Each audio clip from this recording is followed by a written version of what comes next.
Hey guys, I want to talk to you real quick and ask, what would you do? What would your house look like if you, the mama, took a week off? If you were gone for a week, unavailable, and just left it to the rest of the people that live there, or just left it. That you were using it, you maybe were in and out, but you weren't home to do the things. Maybe you were taking care of someone. Maybe you just were really busy at work and you just were not able to do anything at home for the entire week. What would your house look like?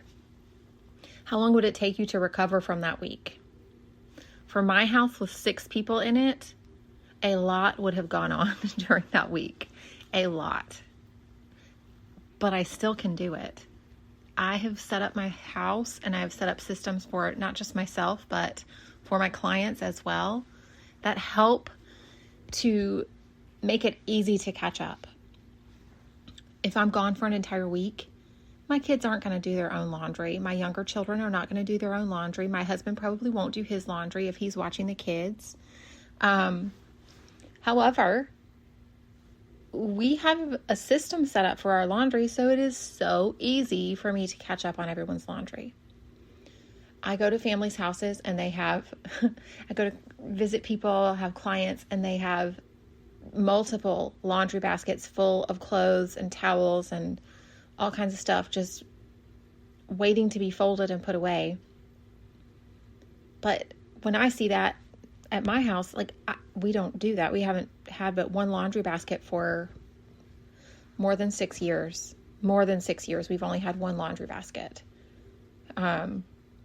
It's been probably 10 years we've had one laundry basket.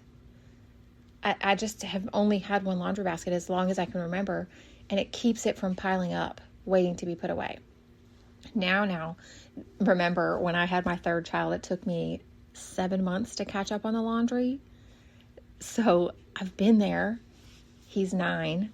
But I only had one laundry basket. So I would bring the clean clothes from the dryer all the way upstairs to his bedroom, dump it on the guest bed that was in there, and fold it while we were in there. And it took a long time for me to find a system that kept that chaos from being a normal part of life. But when I started folding the clothes out of the dryer, I didn't want to dump that basket out. I wanted to put that stuff away so I didn't have to refold it. And then I figured out that it was a lot easier to just put away one person's clothes. So instead of having to go in 3 different bedrooms to put stuff away, I only had to go in one room with that basket of clean folded laundry. Those are the things that I've done since then. I've put those systems in place in my home, that organized system of managing the laundry so that we can catch up. Now, we only have a certain amount of dishes, and right now we have lost 80% of our forks. We're down to 4 forks for 6 people. I don't know what happened with them. I don't know if the kids threw them away, if they took them outside, if they were digging with them. I have no idea. All I know is we've only had 4 forks. So those are on order. But my goodness, we have a system in the kitchen so that the dishwasher runs at night. And then we have clean dishes in the morning, and it's easy to put them away while we're packing lunches and getting stuff ready. Or if we're not, if somebody's not leaving right away in the morning, they can empty the dishwasher for the rest of us that are running out the door. It makes it easy to maintain the kitchen. However, it took a long time for me to get to that place where I was waking up to a clean kitchen and clean dishes in the kitchen. I was going to bed for years with dishes piled up in the sink, dirty countertops, the dishwasher still clean from yesterday, so I couldn't even load it, or I had forgotten to run it the day before. Anyways, just those things that mess up the systems and cause things to get behind really do cause everyone in the house to be off their game. It puts everyone behind on what they're supposed to be doing when the kitchen isn't ready, when the laundry is backed up, when there's no clean towels anywhere to be found, when we didn't get to the grocery store and we're out of certain things. Like, these are things that have to be put into our routine, that have to be worked into our schedule for the week. And as a stay-at-home mom, I've been there. As a working mom, I've been there. As a working from home mom, I've been there. Like, I understand all of these struggles. As a mom who has other people's kids in the house, multiple babies, multiple toddlers, I have been there for years. I've been there. So whatever your excuse is, caregiving, I've done that too. All these things, suffering from migraines, being sick while having little kids, and I've still managed to get these systems in place and to be able to get rid of enough of the clutter so that it's easy to put the house back together. Even when I'm sick, even when I've been off my game for a little while, even when it has been complete chaos over here and things just have not gone as planned, I can still do it in a reasonably short amount of time. I can put the house together for a guest with an hour's notice. Like, no, I do not want to. Yes, that is stressful. Yes, that is a lot. But it's possible, and I'm not humiliated. Like, if I had a guest surprise me today, what would I have to do? Number 1, sweep and vacuum the entryway. Number 2, clean the toilets. Number 3, make sure that the towels were actually in the bathrooms. Because my kids, almost all of my kids use the master bathroom. So we don't maintain the towels in the kids' bathroom, but every 2 weeks. So make sure that the towels are actually put in there, because with my son that has ADHD, he will put the towels away and they will be in the linen closet where the sheets go, not in the bathroom closet where the towels go. Or he will have them all in the rags basket, which is downstairs, and there will be no towels upstairs for the kids' bathroom. So they don't use it hardly ever. They brush their teeth in there. They use the toilet in the morning, but they really don't use that bathtub hardly ever. So it's not a big deal. But if we have guests coming, we have to quick change the sheets on the guest bedroom. I have an extra set of sheets in the linen closet. It's a quick swap. Make sure they have a clean blanket. Maybe sweep and vacuum the floor. But really, there's not a whole lot else that I would have to do. I already have dinner planned with leftovers intended. So if we have extra guests, we can quickly give them our leftovers, like the portion that I was saving for the next meal, or the leftovers that would go to our guests. It would not be a huge inconvenience. This is what I want for you. This is what I want for everyone. I want you to be able to have someone come over. I want you to be able to go away for a weekend, a week. Get some time away and live your life and have your house be functional when you get back. You need to place a grocery order. You have to run some laundry. You have to do a quick run through and put the little kids' stuff back where it goes. Collect their shoes that they left somewhere. Pick up the Legos they left in the living room and take them back to the playroom. What is it that is, that I can do all of that in less than 20 minutes. I can do all of that stuff, and it really doesn't take a long time. The longest time is probably making the bed and changing the sheets and vacuuming. Like, the vacuuming is going to take the longest time because you have to go back and forth across the whole floor, right? That's going to take the longest time. I can make the bed in 5 minutes and have the bed ready and looking pretty for a guest. But what do you have to do to get your house to that point? Are you still so overwhelmed with the clutter in your home that you can't even think about vacuuming the floor or planning your meals? Maybe you just are so behind in the kitchen and you haven't cooked or planned meals in so long that you don't even know where to start. I didn't cook at all.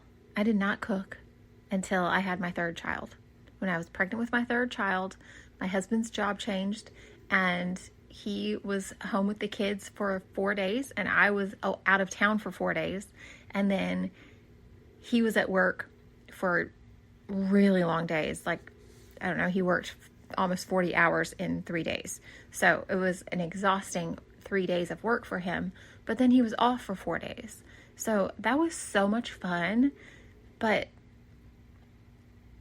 that was when we started cooking. I was pregnant with my third child. We'd already been married for a really, really long time, and we had not cooked. We'd been married more than 10 years at that point, and we had not cooked at home consistently ever. We both worked different schedules. We were rarely home to eat together. If we were, we certainly didn't want to go to the grocery store, cook, and clean up. So we went out to eat. It was easier with just two of us and two kids that could share a kid's meal or just eat some of our plate or share an appetizer. Like, it was so much easier to go out to eat with just a few kids, just two kids and us on different schedules. But once we added that third kid in, it wasn't so easy to go out to eat anymore. It wasn't so easy to pack up all the kids. I was tired. I didn't want to take my kids to go sit down at a restaurant. I wanted to sit down at home and let them be able to get up when they were finished and go play, while I sat there and relaxed and enjoyed letting my food digest for a minute. That was what I wanted. And so we started cooking more. My son was diagnosed with ADHD in kindergarten, and so I started researching, how can I help him without having to medicate him every day, right? How can I help him to thrive? And so we removed all the food coloring.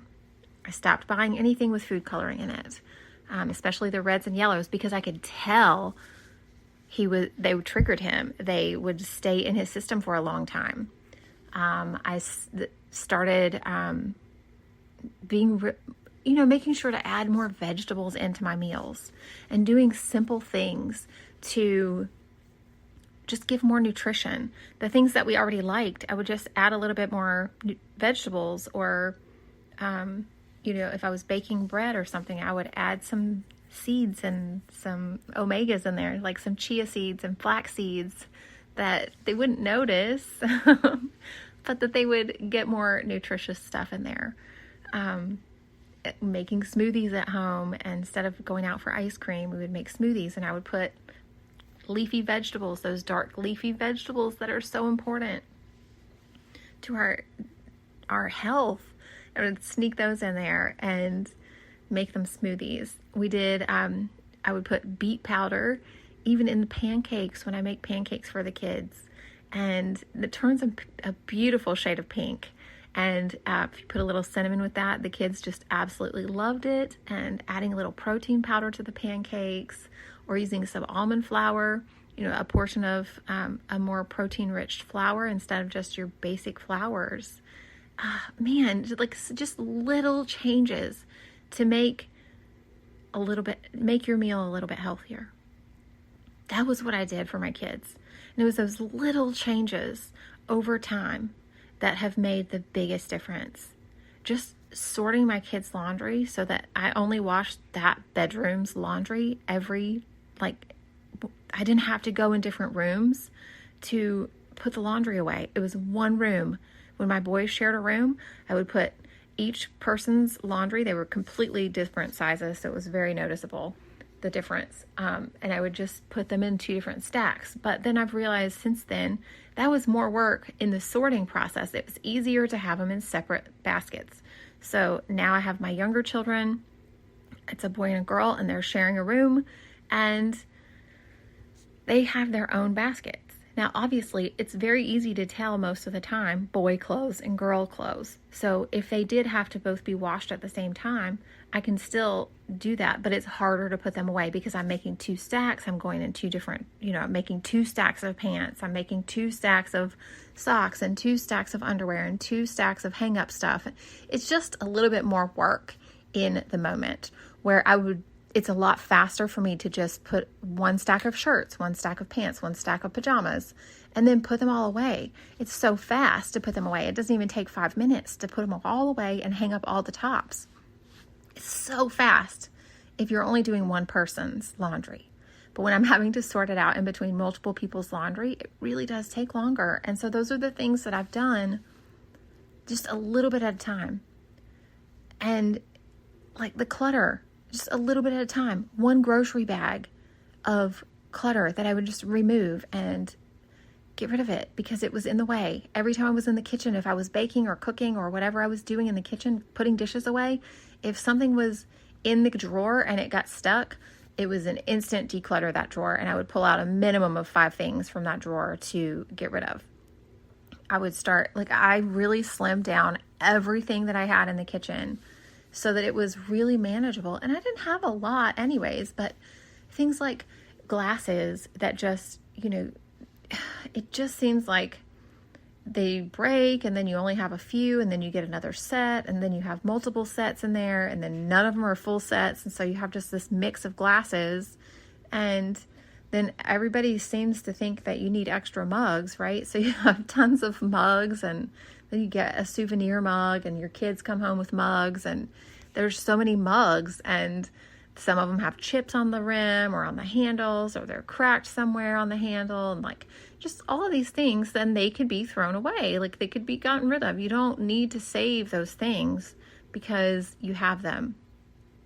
I go through and get rid of that sort of thing frequently, consistently. If I'm buying myself a new set of glasses, which I don't typically do often, I will donate a ton of glasses before I do that. So I have one cabinet that has beautiful matching glasses in it, and it looks so clean and simple.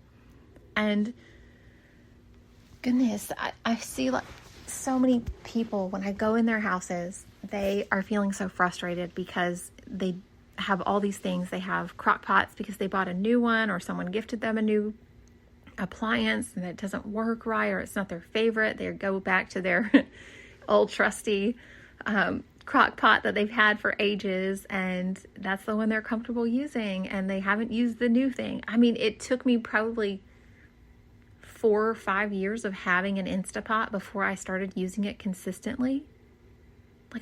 I have not used it consistently since I got it. My sister-in-law was so sweet to gift it to me, and that's been so long ago, and I have not used it hardly any until recently. We're making a lot of sweet potatoes and baked potatoes, and I finally learned how to cook rice in it, and man, I mean, it has made making dinner so much faster. So it's easy. And these things that I have in my clients' houses, when I'm going in their houses, or we're doing these video calls, and they've got all the stuff on the countertops, and they're so stressed out because every time they look in their kitchen, it's never cleaned up. It's always stuff everywhere. And that's because they don't consistently go through it. They don't do the little things. And that's where we come in and do the SOS call and start here. This is your first step to simplify this space. Go through these cabinets, and you need a place where you know where all of your baking stuff is. All of your breakfast stuff needs to be together. All the stuff that you use, your waffle maker, your toaster, you can put those in one cabinet and put your crock pot and your Instapot and your roasting pan in another cabinet. They don't need to be all together if it's not the way you use it. But you need to move the stuff out of the way that you don't use. The fondue set that you've had for 10 years and you haven't opened it yet, you've only used it once and it was so hard to clean you didn't ever want to do it again. You don't need that. Stop saving that huge container. Those things that, those plug-in little cake pop makers and all those little gadgets, the donut makers and things like that, or the 57 different cupcake pans that you have, or the cake pans from when you used to decorate cakes, but you haven't done that in ages because your kitchen's too cluttered to be able to do it. You need to either box those up and get them out of your kitchen so that you can create space in your kitchen. Then when you're ready to use them, pull them out to use them, but keep them in a storage place that is where your holiday stuff is, your birthday party stuff. Where can you keep that that's not in the kitchen? If you have stuff that you only use for Thanksgiving and Christmas and specific holidays, can you pack it up with your decor? It doesn't have to stay in your kitchen 100% of the time if you only use it once a year. There's no need for that. The stuff that you use every day, that stuff has to be prioritized. And I feel like so many times people forget that, and they get so distracted with all the other things that they forget that it doesn't need to be, that they can be, think out of the box, like think outside the box and come up with a different solution that actually works better for your everyday life. For this stuff, you don't need to save that extra coffee pot in the kitchen 100% of the time for your mother-in-law who only comes once or twice a year. Save it in a drawer in the guest room or something. Like if you have a space, like save it somewhere else out of the way so that you have room in your kitchen for what you need. You don't have to save stuff for guests. You don't have to. If you don't have room for the things that you need for your own family and you feel crowded and cluttered, get rid of everything that you don't need for your family. Anything that is extra for someone else, for someday, for maybe, for what if. You don't need any of that, not a single bit of it. Sell it, donate it, give it to someone, put it on the curb and do a curb alert, share it with your neighbors, just put a sign out there on it and say free. It is so easy to get that stuff out of your house, but we hold on to it because we saved it for whatever reason and we've had it for so long that it becomes a part of us and then it feels harder to get rid of. And we're still feeling stuck because we haven't gotten rid of it. And we can't keep doing that to ourselves. We need to be there for our families. We need to have the time, the energy, the mental capacity to be able to do the things that we want to do, to live the life that you were meant to live. And that was not the life of you feeling frustrated and cluttered by all the things in your home. That is not the life you were meant to live. So if you're feeling that way and you're feeling really stuck, those SOS calls, you can book one at the sosmom.com, book that SOS call, and let's take a look at your space. Let's go over your schedule and see what we can do. Where can we plan in that regular, those weekly things that you have to do, those daily activities? Where can we make time, make room in your schedule or make room in your home for those things to fit so that you can use them well, so that you can get through your day without being stressed about these things? That is not the way to live. And if you're stuck living that way, you need to book yourself an SOS call and let's see what we can do to get that solution for you. This is something that I do for people all the time, and it really does in just that quick SOS call, you will find the solutions. You will get multiple ideas to fix that solution, not just one.